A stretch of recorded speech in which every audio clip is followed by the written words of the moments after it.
addressing the model, the paradigm that somebody would call a creationist model, right? They would call it a creationist model, right? So what I was trying to explain to you is that, matter of fact, if you don't mind, just sit input. I've asked you about the transitionary process, right? So for example, I had mentioned to you, we have the common ancestor between the great apes and quote unquote Homo sapiens. Well, and actually, one being Homo sapiens, it'll go back to Homo sapiens. Homo sapiens, yeah, that's over there. So the apes.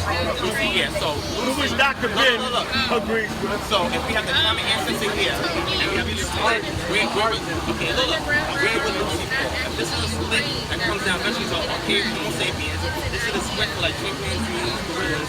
At this point, chimpanzees will be here, and this split over here. This is the common ancestor. Where's Lucy at? Lucy is already 63.5 million years. So where? Okay, so so you got 7 million. 5 to 8 million. You're talking about 7 million year old population. Yeah, the one that's the common ancestor. Common ancestor, and what they start recognizing is they don't, like people talk about this religion, right? Realize everybody is all the concepts they find is this religion. They don't have that straight promising record out there. Get it? So there's no linear record in regards to transitionary process, right? But everything is a transitional process. You gotta understand the language. So let me ask you a question. So if we had, let's say, 10 people here. Oh yeah, we are. Actually, it's called leading questions, right? So let's say we have 10 people here, right? And all these 10 people that we have here all have, let's say, some form of deformity. Let's say one person has Down syndrome, meaning the cranium is going to be a little different.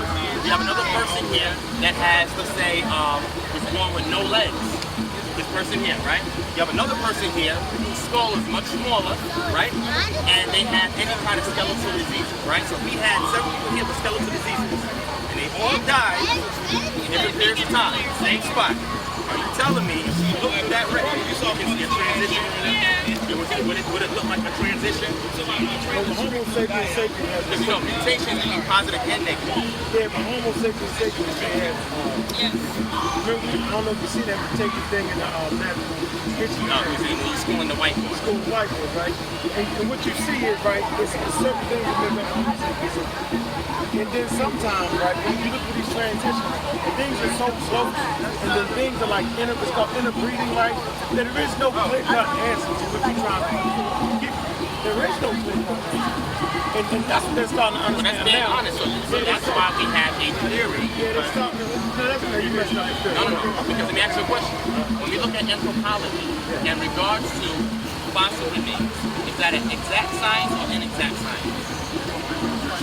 Remember the one they found in South Africa? Yes. The 200,000-year-old one. They don't have the date back on that. You know? Well, okay, the one from Ethiopia is from Oma and Herto. Those are 190,000. South Africa. Okay. Is it a Homo sapien identity? Okay. What they found, they don't have a date on it.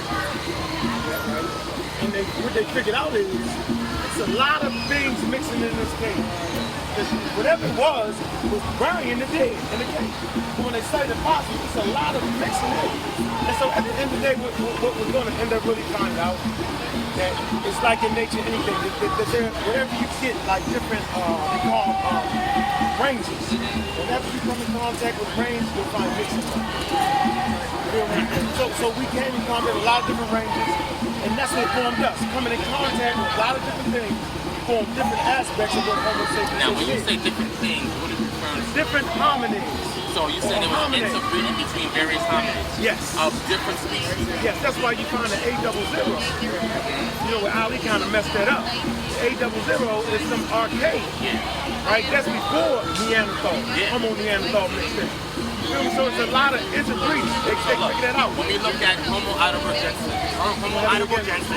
it's considered gave birth to Homo gave birth also to the archaic Homo sapien and the Neanderthalensis, which means that common ancestors break off. We have Neanderthals that go from North Africa, going into the Palestinian region Yeah, but that into ain't Europe. it though. Today's anthropology don't necessarily say that. Yes, it does. No, listen to what I'm saying. It's not that straight line. No. Like your push. It's not a straight line, but it's a model to help get an understanding on. I'm not saying we see the direct linkages. I'm saying that they've created a model so that you can follow various points of evolution. That's what I'm saying. Can't follow it. Okay. Nature don't work there. Hold on, listen. No, I agree. As human beings, we want to put everything in a straight line. Try to categorize everything. Categorize it right. But the forces on Earth, the natural forces on Earth, don't work that way. Does nature have consciousness? Because that's another argument that they make. Your opponents. This is what they say in science now. I want you to read this. This is a deep article. It's in the new science. What they starting to figure out is that nature is like a brain. Like, say I smack the shit out right? You okay, your mind takes that into consideration. And the next time you're talking to a person, you're going to be ready. Exactly. Right? And so that's what nature do. It's constantly taking pictures. It's constantly thinking about solving solutions based off the last thing that happened. So when Homo sapiens goes into a cold area, obviously, right, those genes, right, has been in that area before, and they learned how to take care of that problem. It's called old dreams, new tricks. Okay, look. So what's the causal agent for that consciousness? That's embedded. It's not necessarily consciousness. This is saying nature thinks. And it solves problems. You have to have a degree of consciousness to think and solve problems. We're not saying. See, now we might get mixed in and start saying, well, it's a consciousness. I'm just saying nature is intelligent. And where does intelligence come from? That's not the point. Does it come out of nowhere? Does it come out of an abiogenesis? No, that's something. That's something you would have to ask religions. Religions talk about that. But evolution doesn't. You get that? So no, I agree. We have to go to the biblical account. We have to go to the medical account, Zulu account, and they talk about. Saying that's a form of philosophy now. When we talk about consciousness and nature having consciousness, that's a form of philosophy as opposed to. No, they do agree that nature actually thinks the problem solved. So did RNA come before DNA? Which one came first? Yeah, RNA came first. Where did the RNA? Like I'm damn and gozy somebody. And I ain't got all the goddamn. No, you don't. But you're very versed in it. That's why I can't even. And we do so respectfully. You know what I'm saying? All right. So I don't want to hold Ankh. Ankh is acting like we want to watch Game 7. Game 7. There's a meme that said our people know more about basketball than we know about culture. I'm trying to film him on culture. So I want to see Game 7. I'm gonna. So give me your smell. That's right. Give him a nigga moment. So it's okay to have your nigga moment. All right. So I just want to touch on one last thing, right? So in regards to the model that I subscribe to punctuated equilibrium. So punctuated equilibrium states that at points in time we see quote unquote evolution taking place and a pause. We don't see nothing in the strata as far as transitional periods, and then it picks up when we see some more evolution happening, and there's a pause, and then we see more taking place. I reference the Cambrian explosion because we see a ring of about 32 phylum of organisms that have no transitionary fossils. They're full-form fossils. And this period is that, according to the quote-unquote biblical model, there were epochs of time in which evolution or the development of certain species was taking place. So that's the model that I propose. So I'm saying to you, based on what you were saying, says we don't have a linear transitionary model. So 1, 2, 3, 4, but we see pockets in different areas and things evolving. That is a form of punctuated equilibrium. For example, who came up with that theory? Is that a theory? It's a theory. Yeah, it's a theory. I forgot the name of it. It's a scientific theory that somebody can. Matter of fact, it's used by observable nature. We can see that nature has consciousness. We look at the genome, the human genome, we see that there is DNA there that houses information or data. The question is, where did that data come from? If it happened over millions and millions of periods of time, then that means that you have to just read what is driving that consciousness. Yeah, nature. That's what we're saying. And when we say nature, we're looking at animism, meaning that when mankind came on the scene, they were hunter-gatherers before they were agriculturalists, correct? And being hunter-gatherers, they was observing nature over time. They see that things fall from the trees, you can go and grab the apple and eat the apple, and then seeds are falling out. Darwin wouldn't be the origin of the understanding of evolution. No, I believe, again, my position is microevolution happens all the time. Natural selection is a form of microevolution. Genetic variation, genetic diversity, and even your gene code, where genetic variation is at this base, then you have genetic variability, and then from there you have genetic diversity. that is all encapsulated in a gene pool, meaning that the human gene pool can account for an Asian person, a white person, any other people coming from somebody has the greatest genetic diversity. I think we went over this before. Yeah, we got the African Genetic diversity. Exactly. Meaning that certain range, certain form, we got the is it possible for a person? yeah, but you can't get away from macroevolution. People don't know how to see macroevolution. They're not micro. Yeah, explain macro because we don't see it happen. You see macro in the whole population as you sit back and look at life on Earth. From one species going into another. Just period. When you look at the whole diversity of things, the way things change, you look at macro, you look at the whole population of humans, when you look at all humans, you see Chinese, you see European, you see Indonesian. But they're the same species. You see, no, but you see them transforming though. That's from a gene? Like you don't see, it don't matter, but you see the whole, you gotta Is get there this. a limitation? You see blue eyes. Is there a limitation in the gene pool for Homo sapiens sapiens? You mean before it changed? What do you mean? No. In the gene pool of Homo sapiens sapiens, is there a limitation? Yeah, like a Homo sapiens can't change to a frog. That's a limitation. Like that's not evolution. So like nothing jumps. There is no Evolution jump. that's going backwards. No such thing as devolution. That's another myth. Okay. No such thing as devolution. So Right? Evolution has no direction. That's another thing. Can new information happen during the mutation? No. Get See, this. there is no new information. See, that's what they don't get. You gotta look at the Hoax gene. Look it up. H-O-X, Hoax gene. Right? When we talk about old genes, new tricks, what they learned was it's a very, very simple process with the Hoax gene. That you got one gene responsible for your body frame.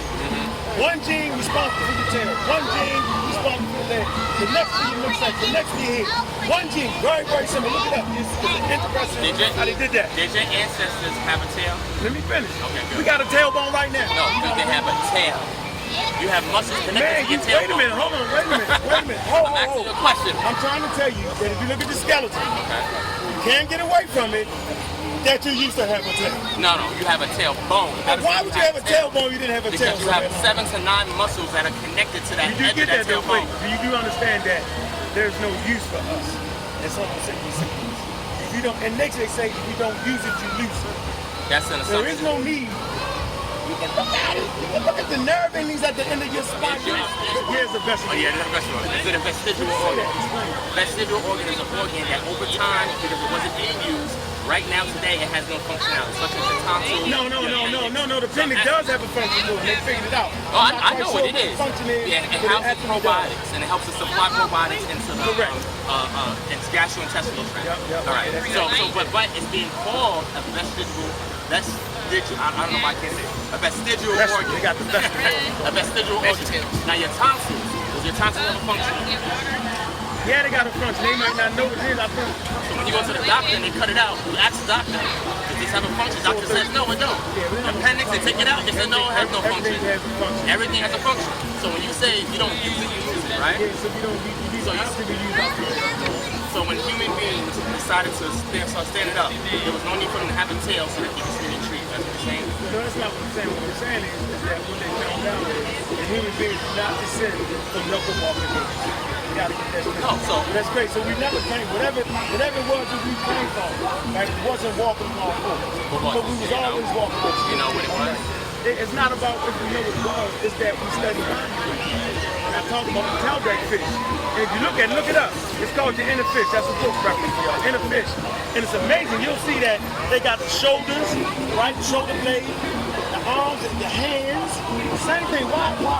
You said why? Why does a fish? It's a function for it. Right? Why does it have? It looks like a Does it have a function for it? What I'm saying, that's have a not wait. The same gene that created that shoulder blade and arm. I think the same gene created that. Yeah.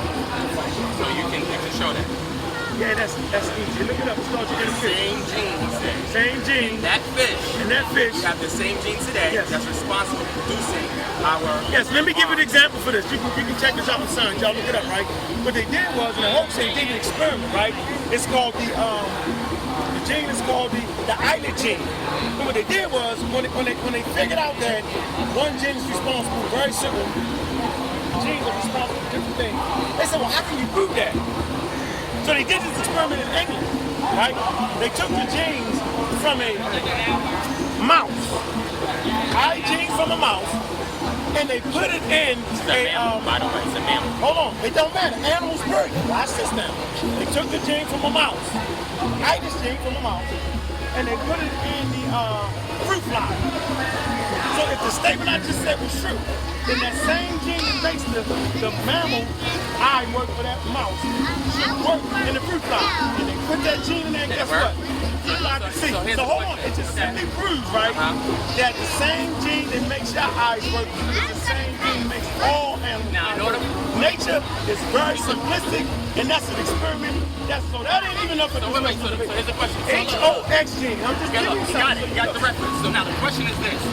When we did that in vitro, right, in a lab, did that require human intelligence in order for that action to take place? What do you mean? You mean when they Human inserted intervention. it? Yeah, When they inserted that? Inserted that. Yeah, that's human beings learning, studying. Intelligence in order to formulate what you're just talking about in the lab, right? Yeah. So I'm saying to you, how do you know it didn't take intelligence to formulate that in observing nature that we see? I'm saying because nature is nature. Nature is the brain. It's the brain. It's the thinking. It's living. You thinking, I'm thinking, everything thinks. It's thinking. Nature is thinking. Is thinking abstract or is it concrete?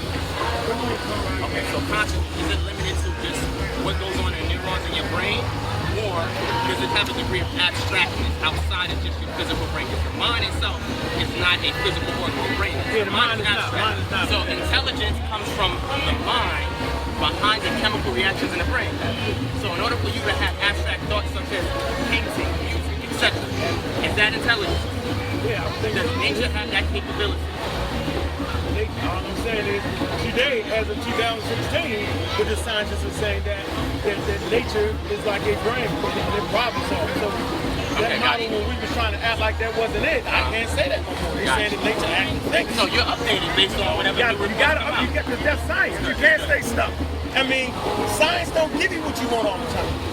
You know what I'm saying? Like, I used to say, man, this is it goes against evolution. No, I was wrong. And I got to say I was wrong. So if there is no, evolution has nothing to do with religion, meaning that I can't say that you're a Hebrew, right? And you can't look at evolution because evolution disproves your Hebrewism. It does not. So look. And it don't disprove railroad and spaceships. So, okay, we got that. So look. Right? Because, hold on, evolution simply reports how life on Earth has diversified over time. It's a theory though. No, see, come on, let's get it clear. No, hold on. As trying to get community scientific literacy, you must really understand definition. If we can't change it, I can't come up here and make up with a theory. We can sit around and say, the theory is why she is beautiful, because man, she eats them yams, and them yams got to do. That's just a theory. That's not a scientific model. Hold on, wait, that's a theory. Based off of my grandmother ate yams and man, she look good. We can say that sounds good, huh? But that's just a regular old theory. But a scientific theory is, we'll take the yam, we'll investigate what's in the yam, and see if it has and look at it, and then I say, well, I can't get the solution. Then I'll give it to you. You take those same numbers and data and plug it in, and see if you can replicate that. That's my point. So listen, now a theory is simply the organizing of facts, right? But you come to a conclusion over and over and over again. So you say, well, damn, hold on. So then how the hell do theories change then? Well, theories change because based off the fact that it's organized and giving certain answers, another theory comes in, organizes those same set of facts and explains the exact same thing that last theory explained, but it adds something else to it. So it's evolution and theory. Evolution is a fact and a theory. Absolutely positive. Man. All right, so let's move away from that. So We gotta stay there though. When I'm winning on this. Do you believe? Don't move away when I'm winning, guys. No. And he's like, yes, no. All right. So look. So do you believe that extraterrestrial intervention was responsible for creating mankind? I'm saying this, I'm gonna go with the African stories. If I'm gonna play that game, I'm gonna go with the Zulu, the Hausa, the Egyptians, I'm gonna go with all them. And I can even go with the Hebrew, I can play that. So it's just There's no science behind it. No science behind it. There's nothing wrong with that though. Because wait a minute, this is what we use in all our art, right? That mythology and beliefs in the narrative are very, very important. What I'm trying to do is quite unnatural. You know what I'm saying? Like, just not gonna believe that. really, naturally, we want to believe everything. Because believing in things allows you to see everything at all times, right? So an example is this, right? And there's some high grass in the savannah, right? So we all sit here and they move. We all run. Y'all all run. Shoo! I said, y'all don't know how y'all run. Y'all something to go eat. Right? Okay. Great storyteller. Watch this. So the high grass moving, y'all run. Shoo! I said, ain't nothing that goddamn high grass, right? We run. Next time we move, y'all run and something jump on and eat. We like, I told you. The thing is, right, we start to learn that when the high grass moves a certain way, then it might be aligned in it. But then it could have been a way. And at least we got those models to look at. But if you always sitting there saying, then you're going to get ate one time. And so you believe allows you to see different things. Based off of the fact that I went through the belief systems, I'm sitting there saying, this particular tell us, right? Science got dinosaurs. Dinosaurs and humans never coexisted. There's no science that only a crazy fool don't think books actually will make that example. I'm the Raw Squad, right? I just have a question. So in Armor Raw Squad, there's different factions that make up Armor Raw Squad, right? Everybody got their own independent thing. So everybody got their own independent. Right? That way, as a real black atheist, right, I can't corrode everything they do, and everybody atheist, and they it's checks and bounds. They can check me. Wait a minute, monkey, you got Africa. And I gotta say, you know what, you're right. But if I'm by myself, like Seti and all them other guys, they can stand there for 10 years to the same shit. Nobody can check them. You can't never be wrong. So there's checks and balances to having independent thinkers all come together. So here's the issue. You're gonna debate the issue. Nah, right? we're not. They said I don't want to do it. That's how they do it. You play the game. You create an environment where we can't sit down and spend and have a conversation. Because you know you're wrong. You know you're teaching. Hold on, watch this. I'm gonna give y'all a good one, right?